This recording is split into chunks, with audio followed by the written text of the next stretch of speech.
Bueno, equipo, hoy grabamos con Claudio Bertonati. Sí, vamos, no te saludé. Les va a encantar. No, pero Después los saludamos todos.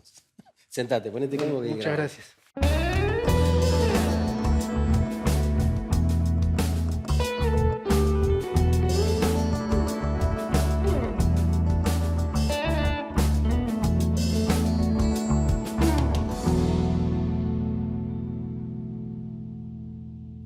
Bienvenidas y bienvenidos. Tendremos un hermoso encuentro hoy. Lo puedo vaticinar porque conozco muy bien al entrevistado con el cual vamos a intercambiar enseguida nomás. Vamos a tratar de relacionar la ecología, el patrimonio natural y cultural, el ambiente, lo que somos, el folclore, la música.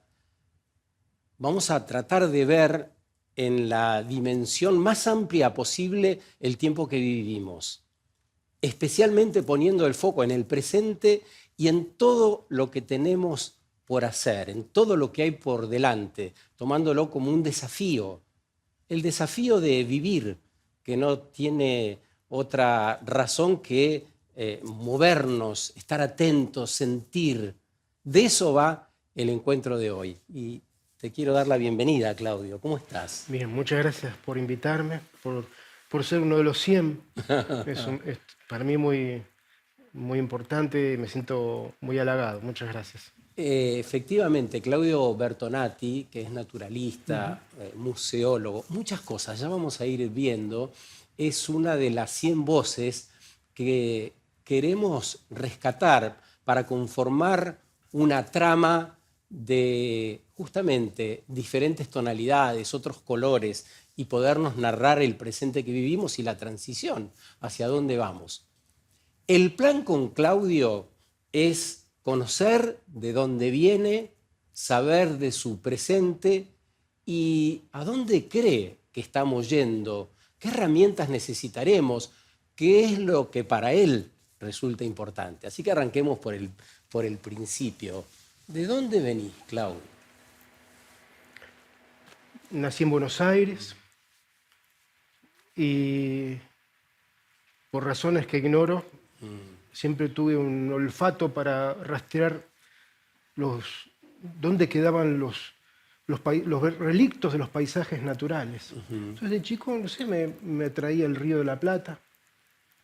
Me parecía misterioso que el río tan inmenso se retirara por momentos y revelara charcos donde había crías de peces, bagrecitos. Entonces yo iba, juntaba, los observaba, no tenía cámara de fotos, era chico en ese momento, pero me permitió conocer el río, conocer su diversidad, una parte de su diversidad, lo que venía muerto, por ejemplo, por la contaminación, o lo que estaba vivo, lo que pescaban los pescadores, yo iba a ver qué sacaban, ¿no? Y me preguntaba cómo se llamaba eso, que esos peces tenían nombre, para mí debían tenerlo, yo era chiquito, pero digo, ¿cómo no tienen nombre? ¿No? ¿Y este cómo se llama? Bagre. ¿Y este cómo se llama? Pero este es distinto al otro. Son todos bagres. Y esta es mojarrita. Y esa mojarrita. Pero son distintas, señor. ¿No? Y bueno, a mí me revelaba eso, que es como decir que todas las personas se llaman personas. Tenemos nombre y apellido. Después aprendí que había más. Y eso me permitió agudizar de alguna manera, ejercitar la capacidad de observación, de contemplación, que me sirvió para el resto de la vida. En función de eso, ¿elegiste qué estudiar Sí, o enseguida, rápidamente? sí, por suerte, sí, estuve, mis influencers fueron Félix Rodríguez de la Fuente, Jacques Cousteau, entonces yo era ávido de esos documentales, más tarde La aventura del hombre. Mis padres, por supuesto, me alimentaban esta vocación, este interés nato, y me regalaban, yo quería libros siempre, entonces me regalaban libros de naturaleza, que en ese momento eran todos libros producidos en Europa, Afuera. afuera, ¿no? Yo decía, pero no están los animales y las plantas que yo veo. Y me mortificaba eso, porque no los encontraba. Decía, pero no, esto no es lo mismo que lo que estoy viendo, se parece, la zarigüeya, se parece a la comadreja overa, pero no es la zarigüeya. Y bueno, Yo soy muy afortunado, un tipo muy afortunado, porque la vida me fue presentando un compañero de mi papá, por ejemplo. Mi papá trabajaba en un banco, y un compañero de mi papá era socio de la Fundación Vida Silvestre, que en aquellos años había creado hacía poquito. Y él recibía la revista, y como mi papá le contaba sobre mis andanzas, él me prestaba la revista a través de mi papá. Se llamaba Waldo Sacco, me acuerdo. Yo la leía y se la devolvía. Para mí, que era chiquito, jovencito, adolescente, pertenecer a una fundación era algo como lejano, lo veía para gente grande eso, no para un mocoso. Y con el tiempo, después del servicio militar, me anoté en la facultad para estudiar biología. Ahí se dio otro hecho así de casualidades asombrosas. Conocí a Juan Carlos Chévez, era mi compañero de la facultad. Bueno, no lo conocí, tenía un amigo en común, Santiago Gadi, que hoy es geógrafo, y me dice, vos tenés que conocer a un amigo mío que es loco como vos. No sé, que le interesa... Otro gran naturalista, Chévez. Palabras mayores. Ya no está en este palabra. No, palabras mayores, Juan Carlos. Y yo, como soy tímido, digo, no, está bien, cuando se den las cosas. Y él insistió tanto que nos armó una reunión en el bar de la facultad. Y bueno, a partir de ahí fuimos amigos hasta que se fue Juan Carlos. Y vos fuiste uno de esos hombres que empezó a retratar y a obtener información de eso que veías y decías, ¿por qué no está en los libros? ¿Por qué no está documentado? Bueno, sí, era casi una angustia. ¿Empezaste por los pajaritos? Empecé por las aves, empecé por los peces. Ah, claro. Porque por el Río de la Plata.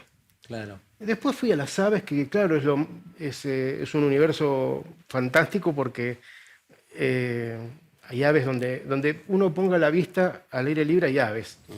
Y sin ir más lejos, ayer paseando los perritos en mi plaza, veo un ave que la primera vez que la veo en el barrio, además es migratoria, se llama pico de plata. Aquella persona que nunca lo vio, cuando lo vea por primera vez, nunca se va a olvidar.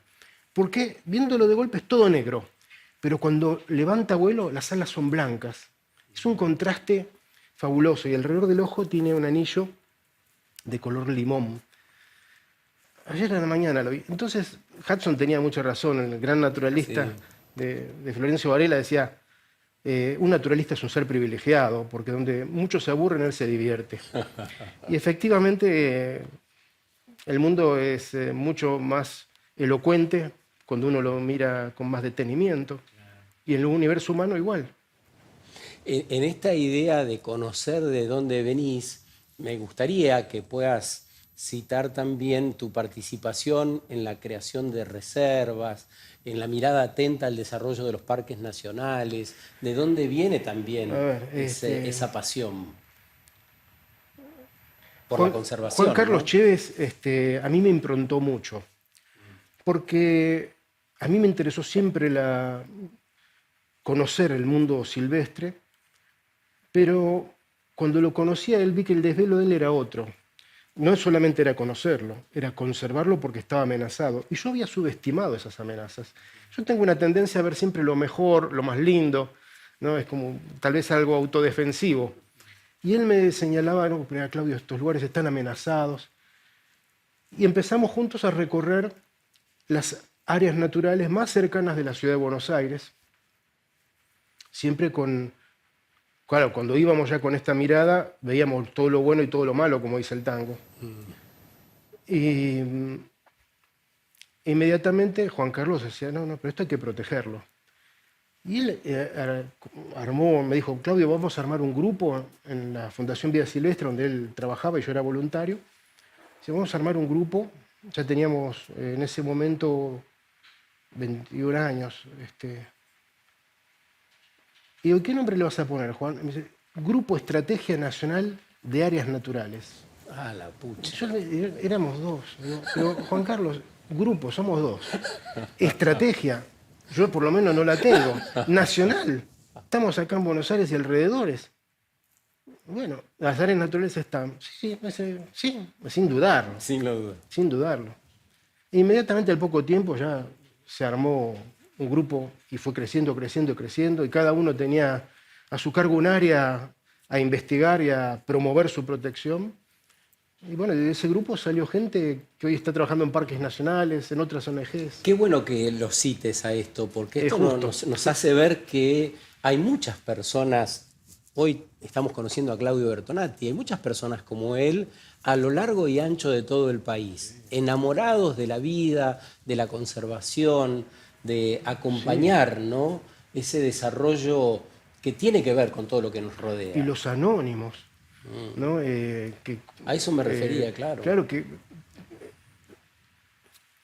a lo largo de mi vida, cuando he recorrido nuestro país, y sigo haciéndolo, me encuentro con... no tienen ni se reconocen como naturalistas, pero lo son, Lo son. porque son observadores, saben en qué fase lunar estamos hoy, que es la luna creciente, eh, saben cuando escuchan una voz del monte o del pastizal, saben qué animal la está pronunciando y por qué motivo a veces, ¿no? Dicen, va a llover, como hoy. O sea, saben leer el paisaje.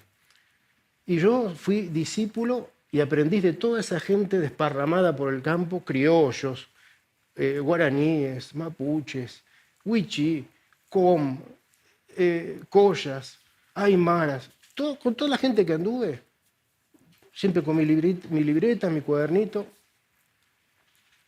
tomando nota, pidiéndole permiso para tomar nota y ir a aprender, porque esa es como la universidad del campo.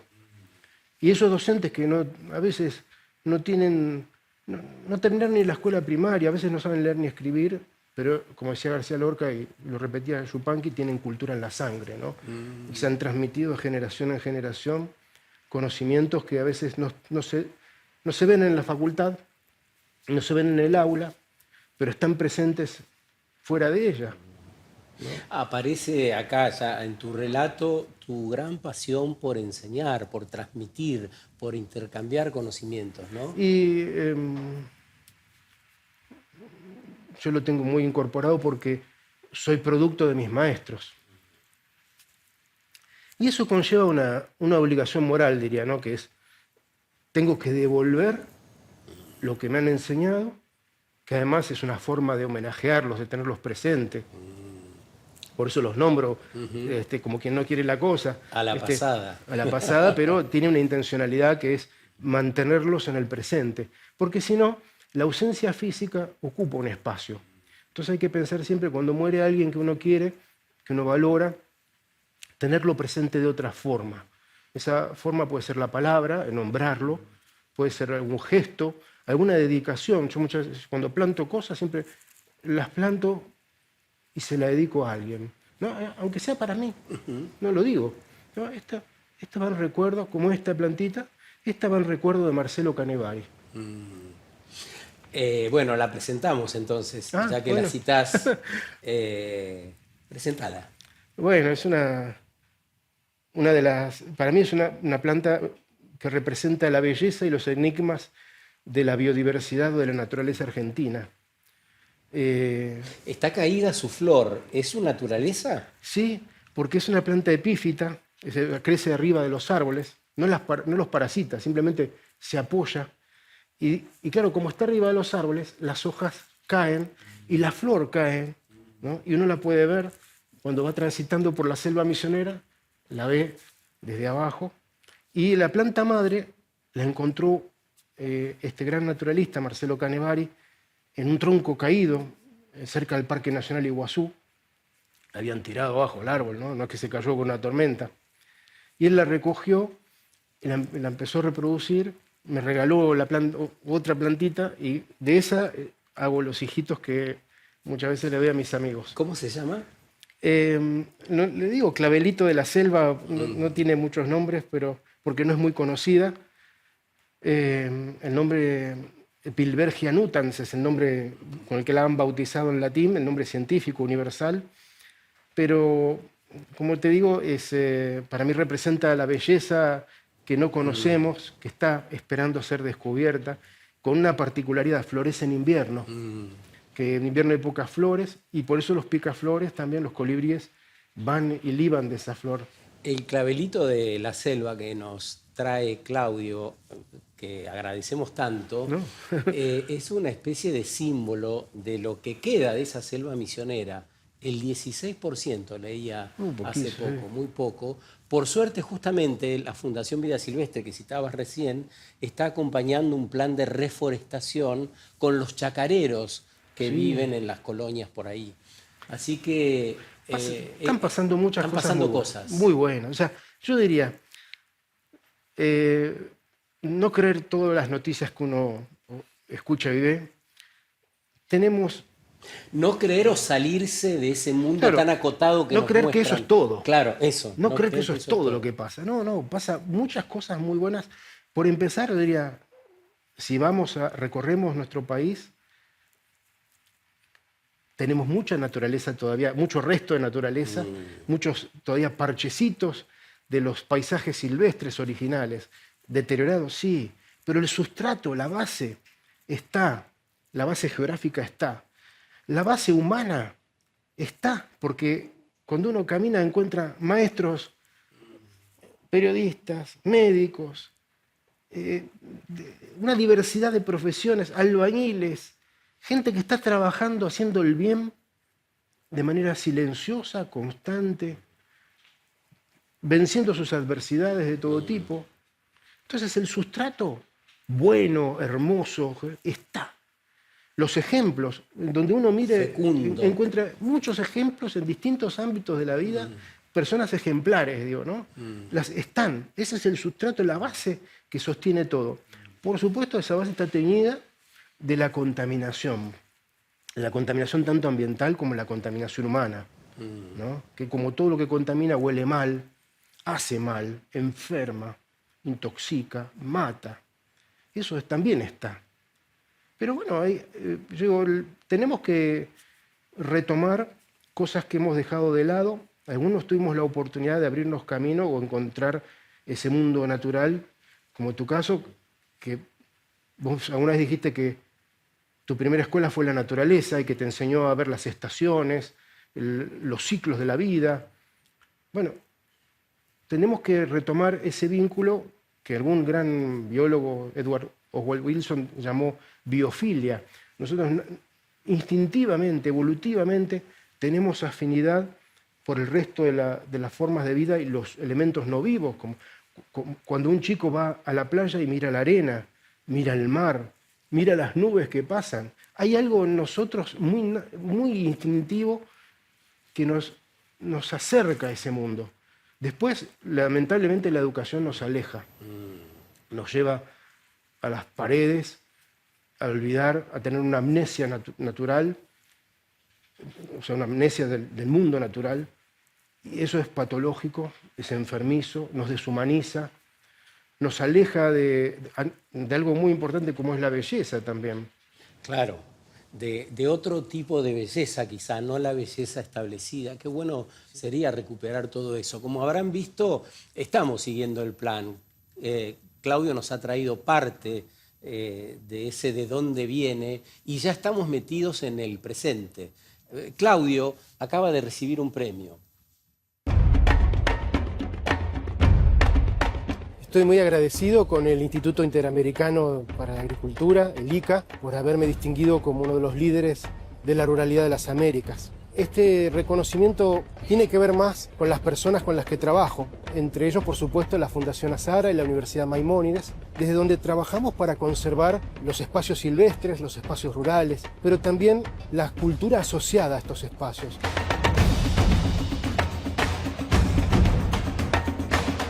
Lo que hace este reconocimiento es poner en valor el esfuerzo de muchas personas, de muchas comunidades, para rastrear, investigar, compartir y conservar tradiciones, ritos, formas de vida. Pero cuando vemos un paisaje, nosotros no vemos nada más que naturaleza, vemos naturaleza y cultura.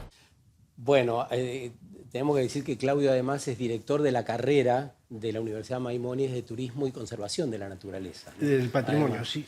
del patrimonio. Y bueno, sé que no te gustan los halagos, pero esto habla un poco de tu pasado y de tu presente. Primero, no lidero nada, no soy líder, no me siento líder, yo acompaño. Eso sí, siento que me siento acompañante de muchas personas como algunos de los que vimos ahí en las fotos, ¿no? Que Caraíta Tandí, Lidio Martínez. Vos decías, ahí están muchos de mis maestros. Sí, ¿no? claro. Claro. Muchos de esos anónimos que tienen nombre y apellido para Claro. mí, ¿no? Vimos el video para seguir caracterizando a quien nos acompaña hoy, pero ya que estamos por ahí, el turismo masificado versus el turismo de conservación, de eso me gustaría hablar, o el turismo cuidadoso, en tiempos donde, qué sé yo, desde pinturas en las rocas que resultan como un elemento que perturba justamente lo establecido en algunas rocas o en algunos sitios históricos, hasta el turismo masivo, mucha cantidad de personas invadiendo espacios históricos y quizá degradándolos también. Vos nos dirás, ¿no? Bueno, en la Universidad Maimónides nos pusimos a pensar en esta carrera porque hemos visto que el turismo tiene muy malas prácticas, se desarrolla con los criterios de mercado, ¿no? Y termina, en términos biológicos, parasitando a los sitios naturales y culturales mejor conservados, los más valiosos, y lo que le devuelve muchas veces son los impactos negativos, es la basura, el pisoteo, el vandalismo, la profanación. Entonces, esto como cualquier actividad humana, no es turismo sí, turismo no. Es turismo bien realizado, correctamente. Yo cuando escucho decir la expresión, no, tenemos que promover el turismo responsable, se me eriza la piel, porque es como si dijéramos, tenemos que promover la medicina responsable. No tenemos que promover la medicina. Claro. La medicina es responsable, tiene que serlo. Entonces el turismo tiene que ser responsable. Agregarle la palabra responsable y es como asumir, claro, asumir que no lo es. que no lo es. ¿No? Que es un sincericidio. Pero es como si alguien se imagina a un matemático diciendo, no, tenemos que hacer matemáticas responsables. ¿Haces bien la ecuación o no estás haciendo mal? Entonces, desde ese lugar, cuando revisamos a dónde van los turistas, a dónde van los visitantes, pensemos en nosotros cuando vamos de vacaciones. No vamos a una playa empetrolada, no vamos al bosque incendiado, vamos a lo que consideramos que es lindo. Ah, lindo, qué vivo, es bien conservado. Pero conservar implica cuidar. Y si los criterios no son los del mercado, como acabas de decir, ¿cuáles son esos criterios? Bueno, hay que ir, independientemente que sea un destino turístico, ir en la vida, porque en la vida somos turistas, estamos de paso.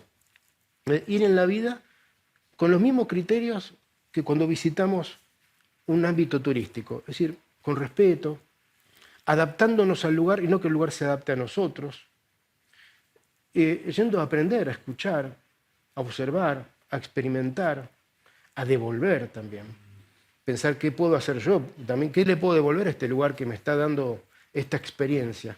Hoy lo que busca un viajero, un turista, son experiencias. No es encontrarse con un sabelotodo, ¿no? que le cuente todo.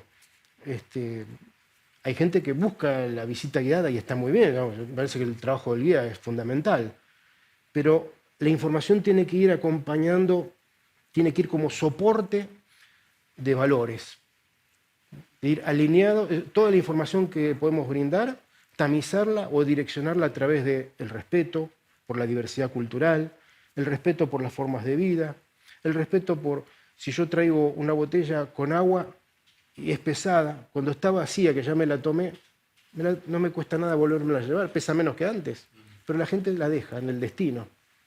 ¿No? Ni hablemos de los cruceros, ¿no? Cuando vienen los cruceros a un puerto argentino o cualquier otro puerto del mundo, ¿no?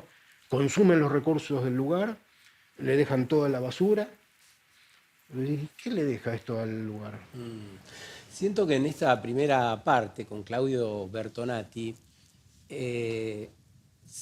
estamos viendo con mucha claridad una postura, por un lado, casi asumida, extractivista, para decirlo de algún modo, donde el hombre como especie se sitúa frente a la naturaleza como proveedora de servicios exclusivamente, y hay otra más humanística, más real, más cercana a lo que somos, que nos habla de una presencia más activa y consciente frente a todo ese universo fantástico que nos rodea.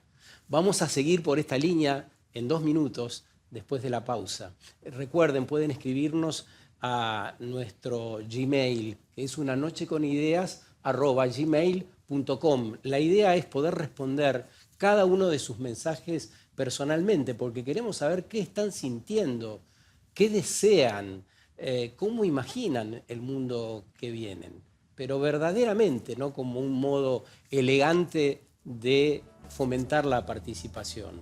Eso queremos.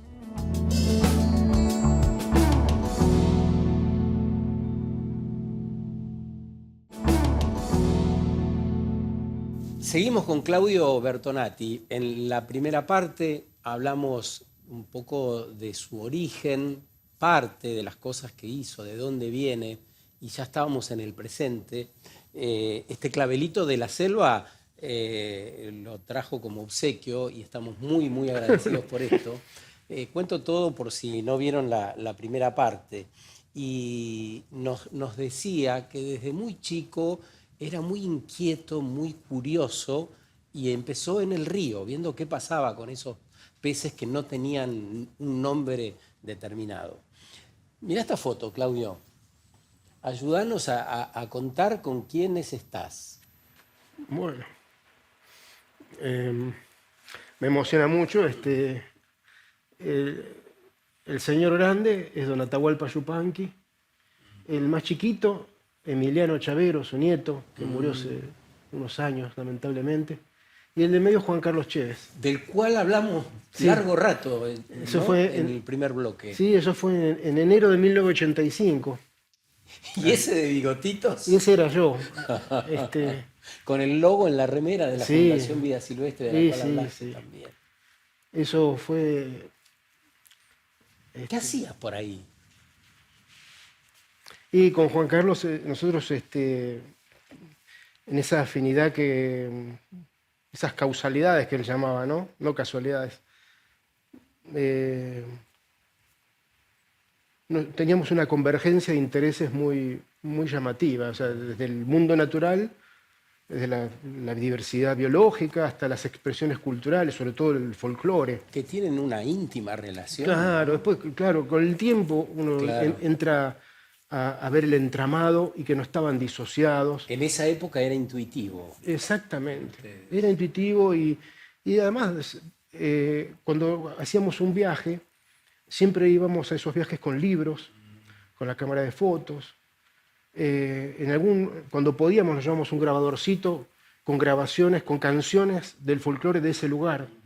Entonces, cuando íbamos en el viaje, escuchábamos la música de esa provincia, de esa región, íbamos con libros y a la noche leíamos o poesías, o relatos de viajeros, o libros de naturalistas que habían visitado ese lugar, rememorándolos y viendo qué habían visto y nosotros contrastar eso que vieron con lo que estábamos viendo hoy. Y por supuesto, bueno, eso nos fue arrimando a... Querían conocer a Donata. Juan Carlos ya lo conocía, yo no lo conocía, y él un día nos invitó, nos dijo, bueno, vénganse en enero, tal semana, al Cerro Colorado, norte de Córdoba. Donde vivía. Y no nos dijo nada, pero era el cumpleaños, eso, el 31 de enero, cumpleaños. ¿Y qué les dijo?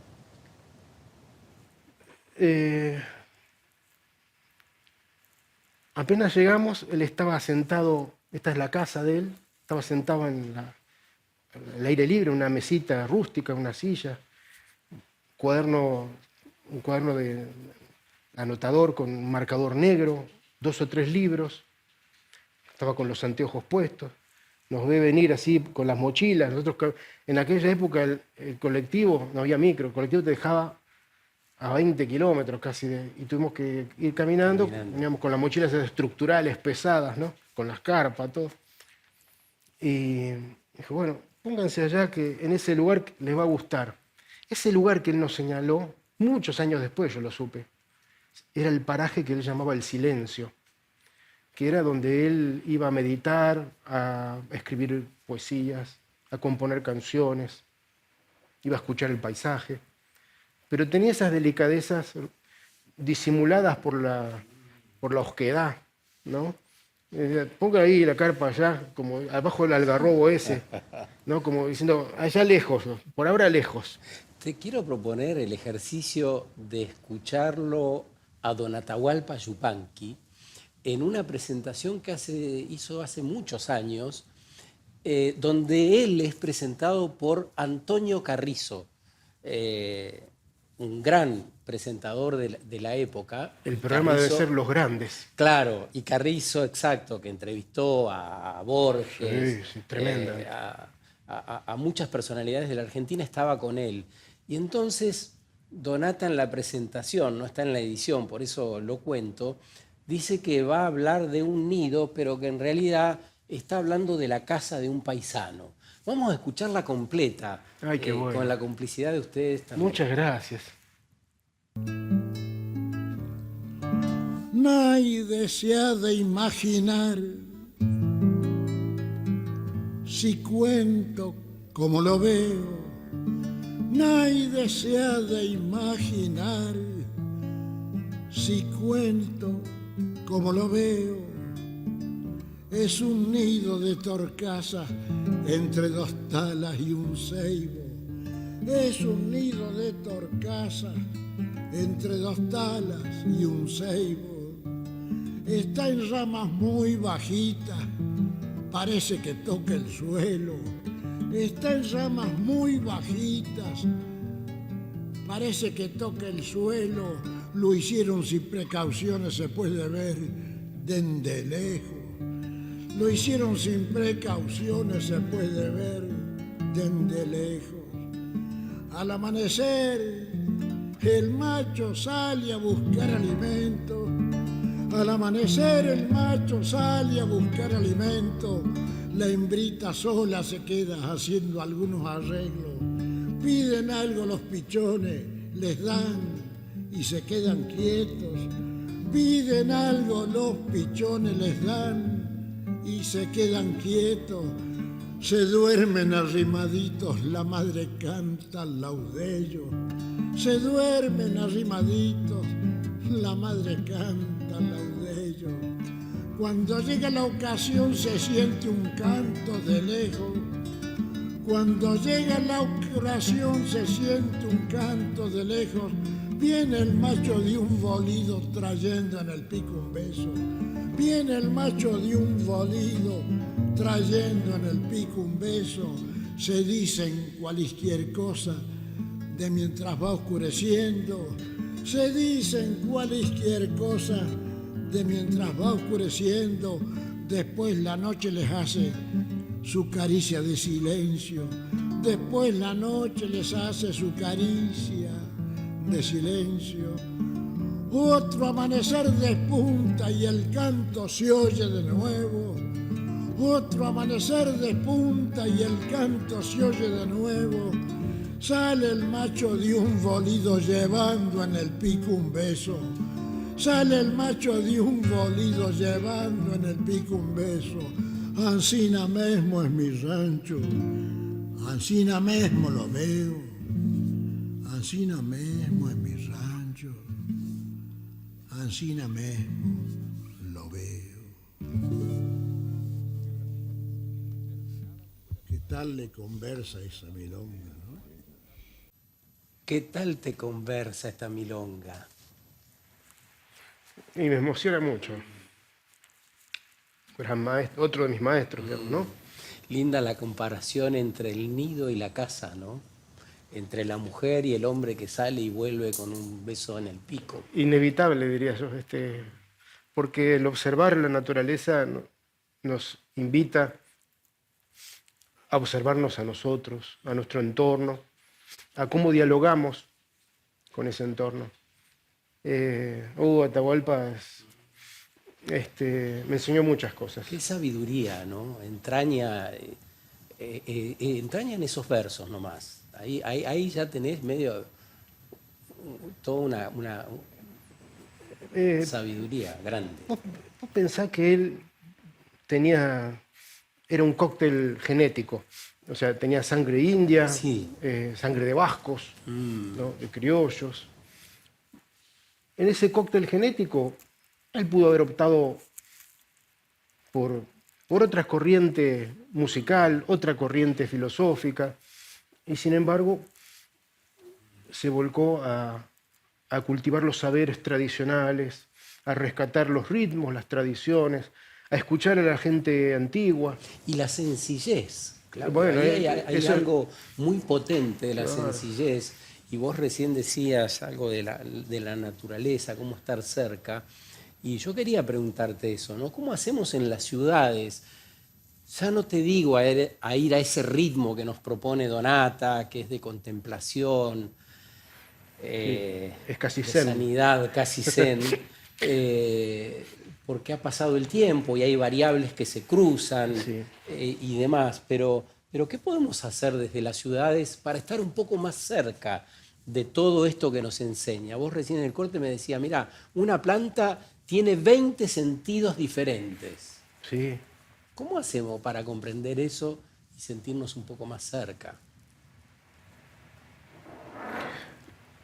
La respuesta es no sé, pero arrimo algunas herramientas Dale. para que cada uno construya su casita, digamos, ¿no? Y Eso. su refugio desde el cual poder asomar.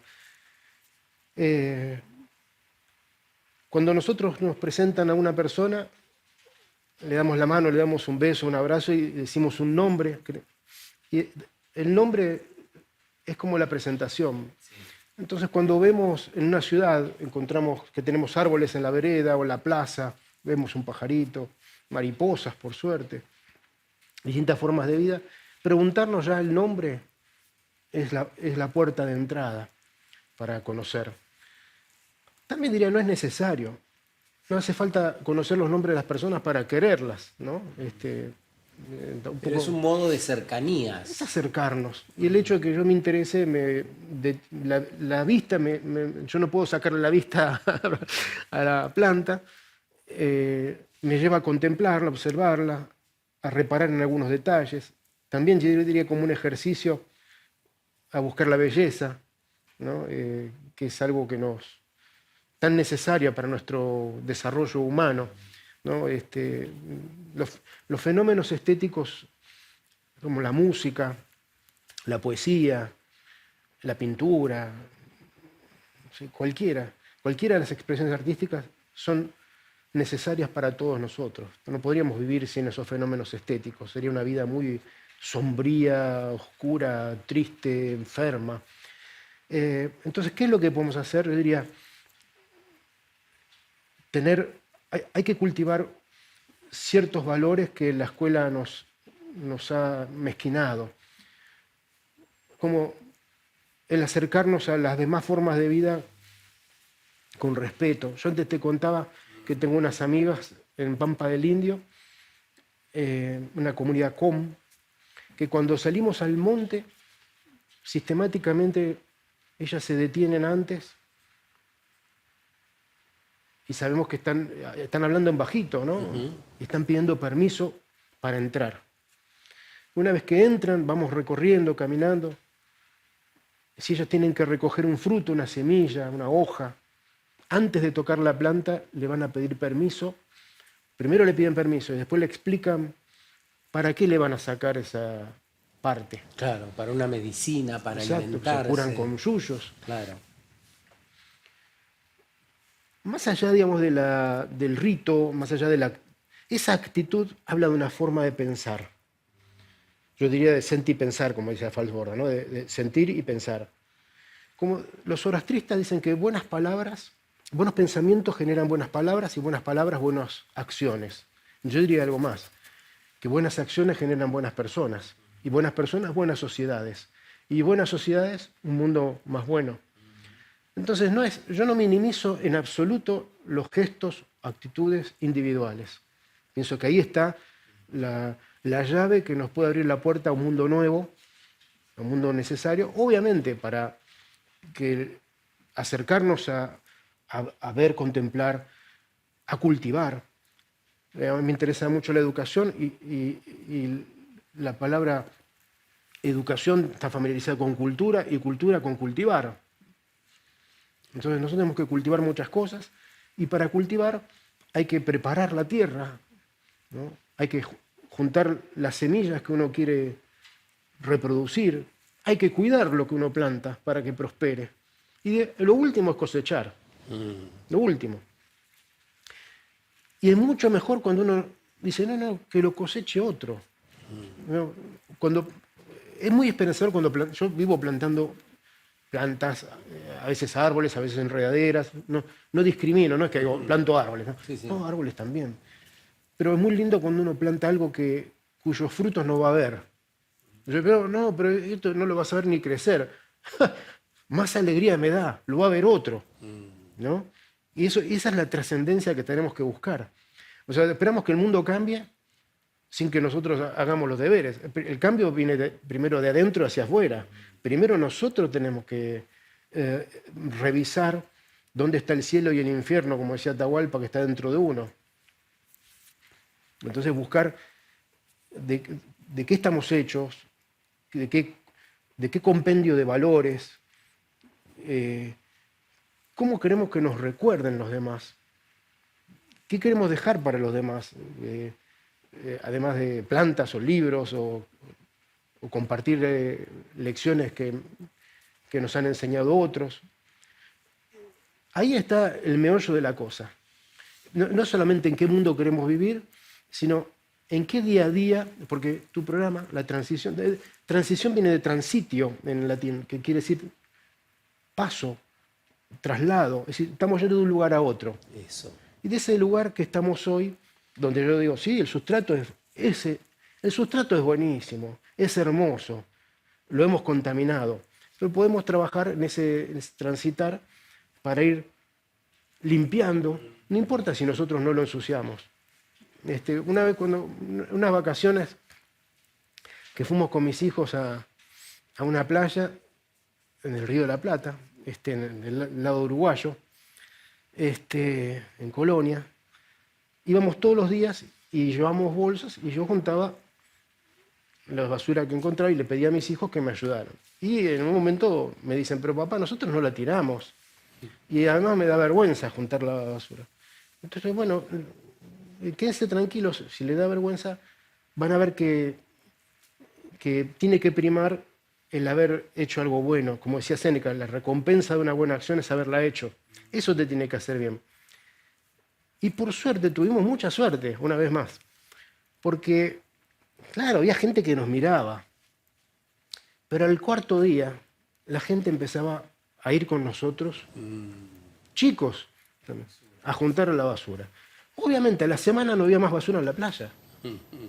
Entonces nos fuimos, y yo con la satisfacción de haberla dejado mejor que cuando la encontramos, que es un gesto de gratitud por lo que nos dio.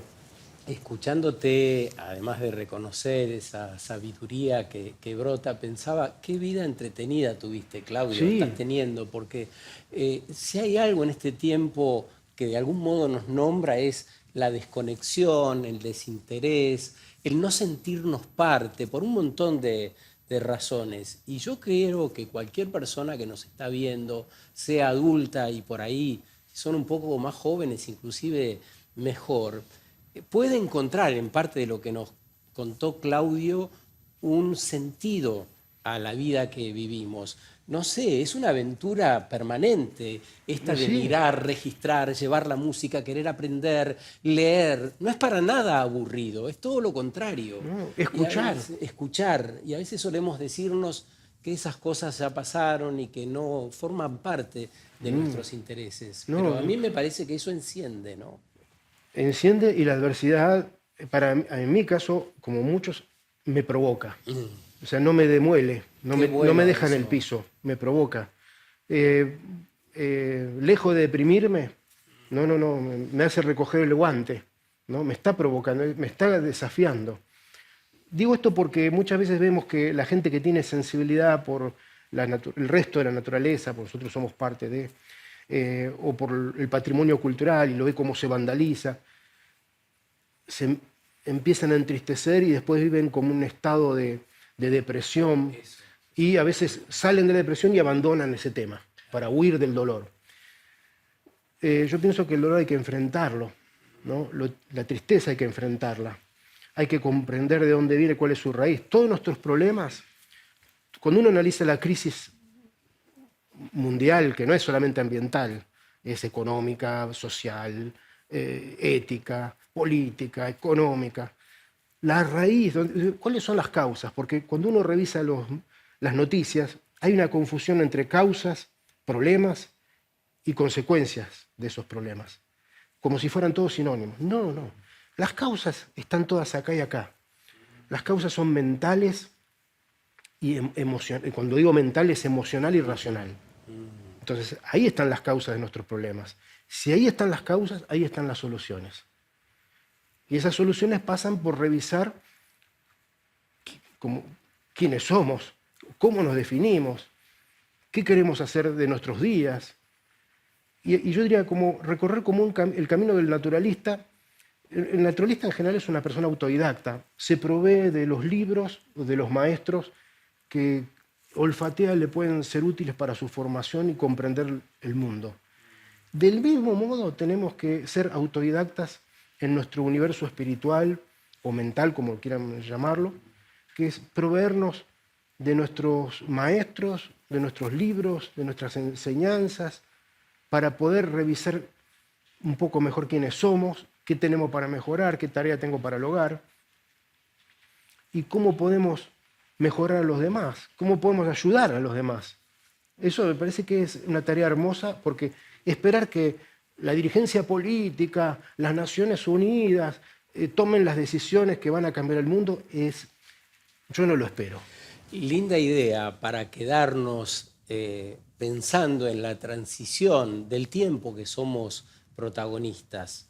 Yo de final les invitaría a que puedan replicar al menos parte de este contenido, de la conversación con Claudio, porque me parece que eso nos va a ayudar mucho, nos va a envalentonar, nos va a entusiasmar, nos va a despabilar un poco. Así que quiero agradecer especialmente este rato con nosotros. No, gracias. Gracias por traer a los maestros y que ya te digo, los digo con emoción, con gratitud.